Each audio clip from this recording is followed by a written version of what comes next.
Hello, everybody, and welcome to Forever Red Devils. And Ruben Amorim has just given his pre-match press conference for the match against Nottingham Forest tomorrow, and a couple of questions and updates about the squad as well. Big news being that no Johnny Evans in training just yet, but Victor Lindelof has officially returned to training and could be in line for a return in the next few weeks.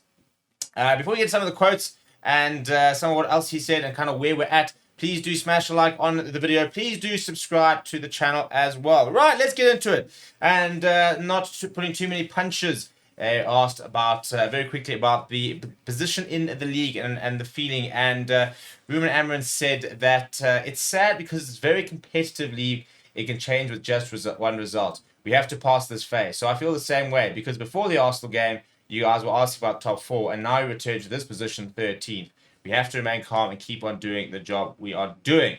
I mean, he's right, I suppose, but at the end of the day, we did miss a big opportunity to gain on some big ones. Now, this for me was the big one in the press conference, is asking about the best team that we've got. And they said, do you know your best team? And he said, more or less, yes, we have an idea, but then we have players returning, and we have to manage the load. Bruno Fernandes, who fielded against Arsenal, he was tired in the end, but you know he will recover in the end. If you talk about Manuel Ugarte, I've known him for a long time. He needs a little bit more time.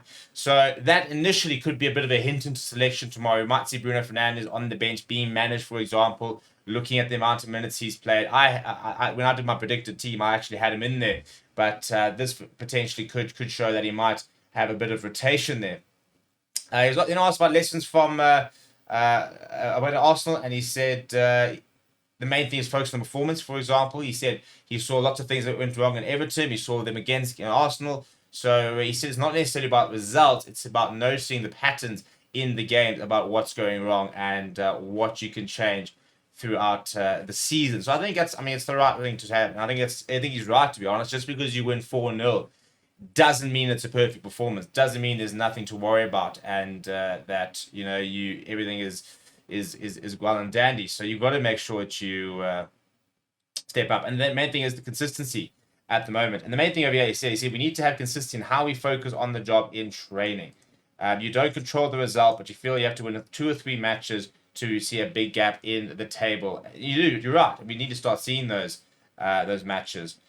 And it's a bit of a weird question to ask, and I thought he answered pretty well. But he was asked, which players do you trust? And he said, I trust in every one of them. What I'm understanding in the training and games is each position played better. What kind of situation is better for one guy or another?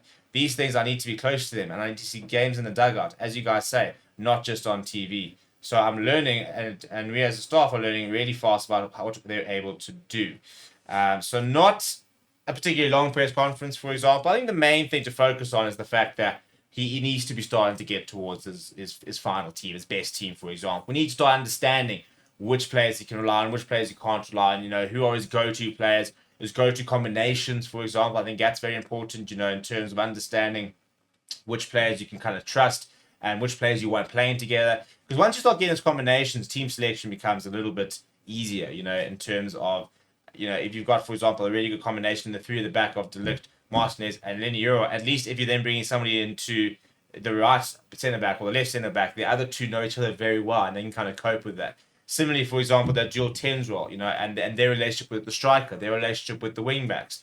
So it's definitely going to take time in terms of understanding how the system works, but more importantly, how the players work in the system. You can put a system on paper and you can understand how it works, but just because you think that's how it works doesn't mean that your interpretation of the system is going to be the same as somebody who's playing next to you or above you or behind you. And it's once you start seeing that synergy, once everyone started coping, understanding the system together and how everybody adapts within the system, that's when I think we'll start taking steps forward. So, he has to come out and say he trusts the players. I definitely do think in the first week he'll already have certain players he believes that he'll probably be able to trust more so than others. I think he'll have more go-to players as we go. I think Bruno Fernandes will be one of them. Nusa Mazraoui seems to be one of them as well in terms of a go-to player that he really rates and he can trust. So I think we'll start to identify more and more of these type of players as the games kind of continue going on. But the main thing is lessons. I think this is what I've been saying during the week. at the end of the day, if you're going to have a result like Arsenal, it's fine as long as you're learning enough lessons and we're progressing. It's about taking steps forward. It's about making sure you understand, okay, this is what we did wrong. This is why we got that result. This is how we fix it. And then you fix it itself. And if you're not fixing it, then that becomes the problem. Because we've got to make sure that we are progressing. We know that there's going to be a couple of rough roads, down this journey with him and brand new manager and the likes. But we need to make sure that on the journey, we are still taking steps forward. We are still progressing as a team, and we're getting closer to a product, which is a team that is competitive in the league. Let me know what you thought of the press conference and some of his quotes down in the comments below. Please do smash a like on the video. Please do subscribe to the channel as well. Thank you very much for watching. My name is Steve. I'll chat to you soon.